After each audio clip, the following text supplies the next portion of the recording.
దేవుని నామానికి స్తోత్రములు. ఈ ఉదయకాల సమయంలో మీ అందరికీ కూడా నా హృదయపూర్వకమైనటువంటి వందనాలు తెలియజేస్తున్నానండి. ఈ దినము దేవుడు మీతో మాట్లాడుతున్నటువంటి మాట, నేను యెహోవాను స్తుతించేదను అని చెప్పి భక్తుడు అంటూ ఉన్నాడు. నేను యెహోవాను స్తుతించేదను అనేటటువంటి మాట ఎందుకు ఆయన అనాల్సి వచ్చింది? వాక్యం చూసుకున్నట్లయితే కీర్తనలు 138వ అధ్యాయంలో వాక్యం ఈ రీతిగా ఉంది. నేను నా పూర్ణ హృదయంతో నీకు కృతజ్ఞతాస్తుతులు చెల్లించుచున్నాను. నీ పరిశుద్ధాలయము తట్టు నేను నమస్కారము చేయుచున్నాను. నీ నామమంతటి కంటే నీవిచ్చిన వాక్యమును నీవు గొప్ప చేసి ఉన్నావు. ఎందుకు ఈ మాటలు ఆయన మాట్లాడుతున్నాడంటే, నేను మొరపెట్టిన దినమున నీవు నాకు ఉత్తరమిచ్చితివి, నా ప్రాణంలో త్రాణ పుట్టించి నన్ను ధైర్యపరచితివి.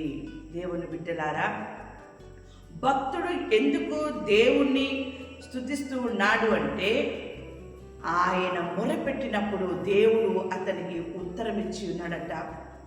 నా ప్రాణంలో త్రాణ పుట్టించి నన్ను ధైర్యపరచితివి.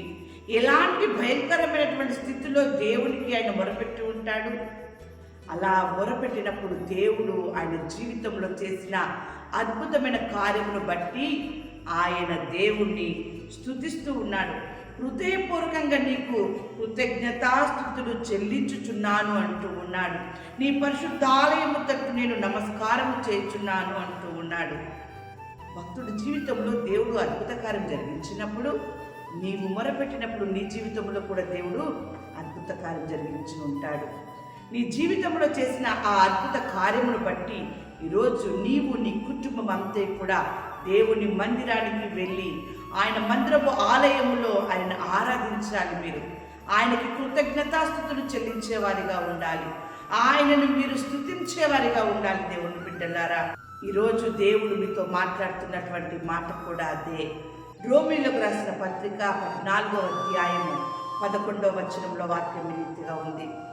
నా తోడు ప్రతి మోకాలును నా ఎదుట వంగును, ప్రతి నాలుకయు దేవుని స్తుతించును అని ప్రభువు చెప్పుచున్నాడు. ఎందుకు ఆయన అంత ఖచ్చితంగా ప్రతి మోకాలు నా ఎదుట వంగును, ప్రతి నాలుకయు దేవుని స్తుతించును అని ప్రభు చెప్పుచున్నాడండి? నీవు మొరపెట్టినప్పుడు ఆ ప్రార్థన, ఆ మొర, ఆ విజ్ఞాపన ఆయన ఆలకించి, ఎలాంటి పరిస్థితుల్లో నీవు మొరపెట్టావో, ఎలాంటి పరిస్థితుల్లో నీవు విజ్ఞాపన చేసి ఉన్నావో దానికి ఉత్తరం ఇచ్చి ఉన్నాడు.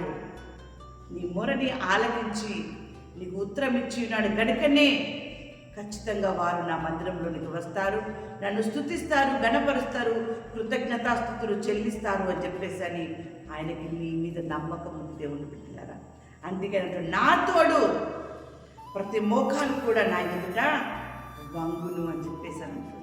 ఈరోజు దేవుడు నిన్ను కాపాడి ఉన్నాడు, నిన్ను సజీవ సంఖ్యలో ఉంచి ఉన్నాడు.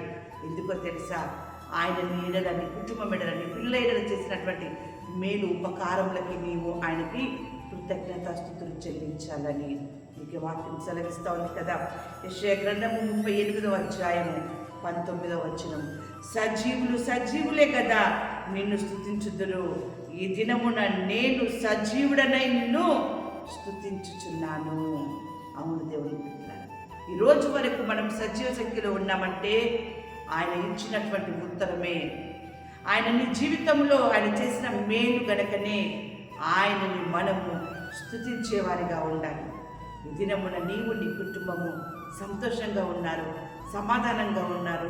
కుటుంబంలో ఏ మాత్రం కూడా కొదువు అనేది లేకుండా, లోపం అనేది లేకుండా మీరందరూ కూడా ఉన్నారు కనుక దేవుని బిడ్డలారా, ఆయనని సజీవంగా ఉన్న నీవు, నీ కుటుంబము, సజీవుడైనటువంటి నీ దేవుణ్ణి ఆరాధించుటకు మీరు మందిరానికి వెళ్ళి ఆయనని ఆరాధించినట్లయితే ఆయన నీ యందు ఆనందిస్తూ ఉన్నాడు. దేవుని బిడ్డలారా, నీ యందు ఆనందిస్తున్నటువంటి దేవుడు ఈ భూమి మీద నిన్ను, నీ కుటుంబాన్ని హెచ్చింపజేస్తాడు.